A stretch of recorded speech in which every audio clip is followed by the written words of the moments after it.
that they picked up is more damage focused. It feels like Team Secret are just going to be able to live through that damage. They have enough sustain that they're just going to outlast you, and then they're insane, but yeah, you're really relying a lot on it. It almost feels all-in-y to me. Yeah, it really does. Ohio's going to be caught here by Puppey. There's pretty much no chance. In fact, if anything, Team Secret may be the ones in trouble. Ketchigimba actually completes his TP, despite the fact that Arteezy's already gone for him. Big Q comes out, and Arteezy drops low, but not low enough. Fnatic can't finish him up, and now with a couple more flat cannon shots, they're going to be forced back here. Ohio, who doesn't have mana. Mushi's here trying to trap Arteezy in. He eats his way through the trees, making a bit of a juke around, buys the rest of his items, and will end up going down to Ohio here. Oh, Jesus, Ohio dropped pretty low, but Arteezy very obviously trapped due to good rotations out from Team Fnatic. And that's part of the supports, or maybe even your core, open to rotate mass to the bottom lane. Mushi is going to be potentially caught here. Kuro doesn't quite yet have ensnare. Now he does. The mana gets laid out. Double stuns are going to be out. Power shot being laid in. Kuro's actually going to drop pretty low, but S4 comes in order to clean that last hit. Ketchigimba couldn't really stop that Viper. Power shot at all. Did you see that? So this early ward that was placed by Puppey earlier managed to spot out the double smoke, but it looks like Kuro is still going to go down here. He pops the images, is able to dodge some damage, but not quite enough to get some good damage into Johnny, but it's still going to be a free pickoff for Fnatic. The skin, you get a mechanism. Your hero's like the tankiest hero in all of Dota. And if you look at Fnatic, their sustain fight is actually not that strong. Oh, catching out Ketchigimba from behind that tower. Four-man smoke is successful, but now Arteezy's been caught by at least that shackle shot plus the focus fire. Looks like Arteezy is going to be going down. He drops out the call down before he leaves, so Mushi's going to be the target of the Viper. Unfortunately, the snowball unable to save him. Another hero goes down, and perhaps a third is Zai deep behind the tower. Bakuro with the clutch save there of the Song of Siren in order to reset the fight and make sure it's just a clean 2 for 2. So we're into the Robe of the Magi, which I mean, that should mean that he's going to go for drums, right?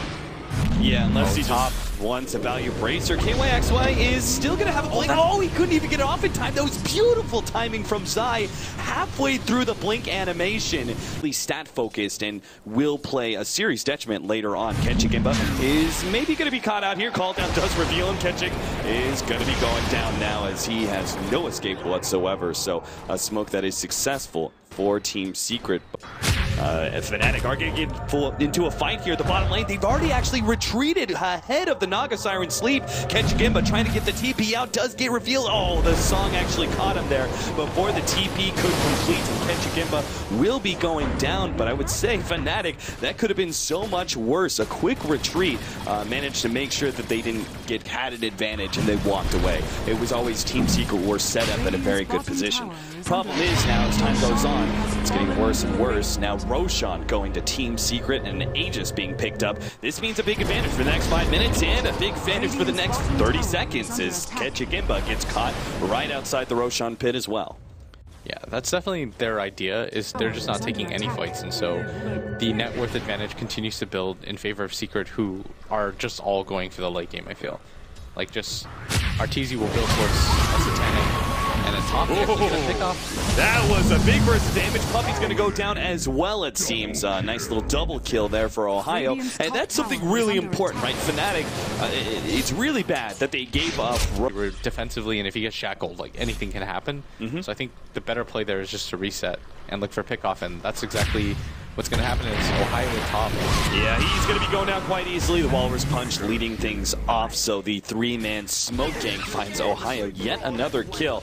Talking about Fnatic and how their only potential bailout would be S4 as the Viper sitting farther down. Arteezy is going to be target here as he already takes some damage from KYXY. I think they're hoping to be able to burn that BKB already. KYXY S4 is now coming over as well. Zai, they're going to try and blow off Arteezy, but there goes the mech and actually keeps him alive. Enough time to be able to get down the roll down, and he's not even going to go down. He's getting healed enough. He lives with just 20 HP. The Maledict is there. The BKB runs out at the last half second, and the Maledict will kill him in the end. So they actually do manage to pick him off because his Aegis expired there as the fight transgressed, but Arteezy. Yeah, they were trying to time that Aegis out, and with this ward, they didn't actually see them run through, but everyone was in position, and this might even mean that Mushi's dead. He doesn't have any defensive items.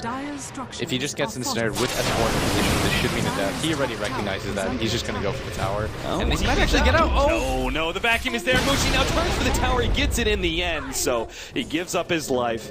That dying breath does get up that last shot. Meanwhile, Puppey goes for the tower of his own in the top lane. Does manage to snag it before Ketchik Imba could hit the deny. More interesting, I guess, to talk about what Fnatic are doing to try to get back into the game. It's more interesting to talk about the struggle because you do see Team Secret building more and more of an advantage. But Fnatic will find a serious pickoff here on S4, but he's tanking as all hell. Ohio actually has to pop the Shadow Blade and start packing himself up for fear of trading 1-for-1. But in the end, the 3-man gank is successful. Nobody lost on the side of Fnatic. Down this Queen of Pain, and KYXY is going to get spotted out by Puppey.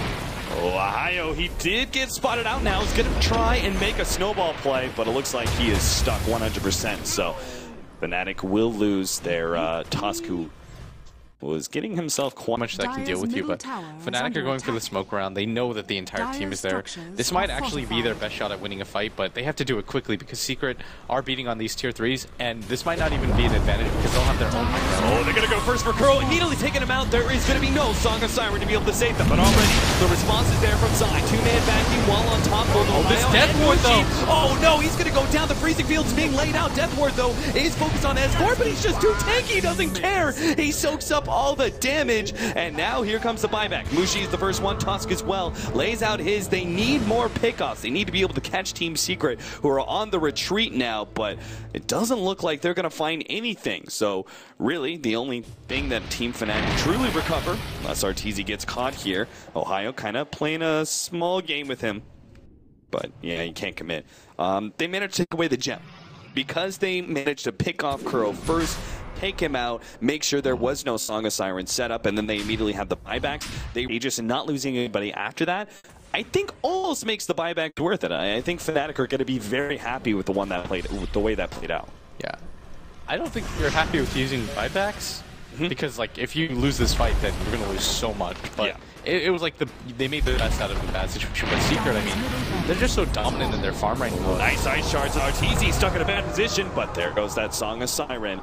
And Arteezy will be able to get away. He brought down 800 HP in such a short period of time. They're still going to have the ultimate from KYXY. Arteezy drops lower. And now here comes the vacuum call down. They're going to be able to catch one. And a second as Aegis falls. Johnny meanwhile throws out that Death Ward, doing a good amount of damage, but it's still not enough to finish off any one hero. S4 on the front line. Mushi is going to be forced to try and take him out. Great shack shot that locks down S4. A bit longer will be able to get that kill, but between the ensnare and the damage of Arteezy, the Wind Ranger falls once again. And Team Secret are now left with the predicament of whether or not they want to claim that melee racks for their own. Yeah, and I think the Queen of Pain is also still in the buyback cold penalty. She's not going to have buyback for another 7 minutes, so her dying here would effectively end the game for Fnatic.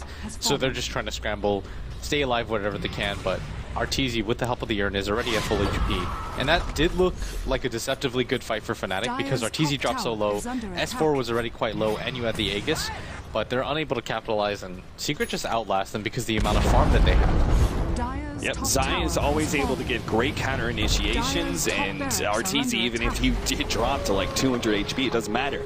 Pops a flat cannon, is able to get all those shots off, and because of his significant amount of damage that he's rocking right now, it just is so much physical damage that Fnatic can't really recover from there. So 2 sets of Rex is the cost for fizzling out more than anything.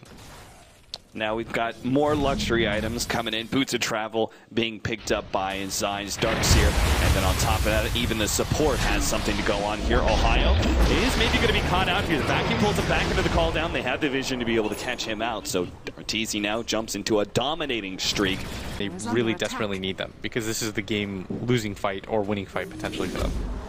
Mushi comes in from the side, hoping to be able to shackle both Arteezy and S4 together. Meanwhile, Johnny actually gets caught. He was hiding in a copse under trees, but Kuro managed to actually find him, and they take out Johnny, who's going to be a primary source of damage, or at least was supposed to be, for Team Fnatic. But now he's down for 45 seconds. Kuro pops the Song of Siren, leads with the ultimate, and is now just giving his time to complete Mega Creeps. That is an 8-second hold, and now Nagasiren, while she is very far forward, it will be sacrificed. It does come at the cost of Mega Creeps, and a really bad fight for Team Fnatic as they still get backing up. Wall call down to the combination is just too much to handle. Team Fnatic, even underneath their fountain, don't stand a chance, and Team Secret will take game number 1.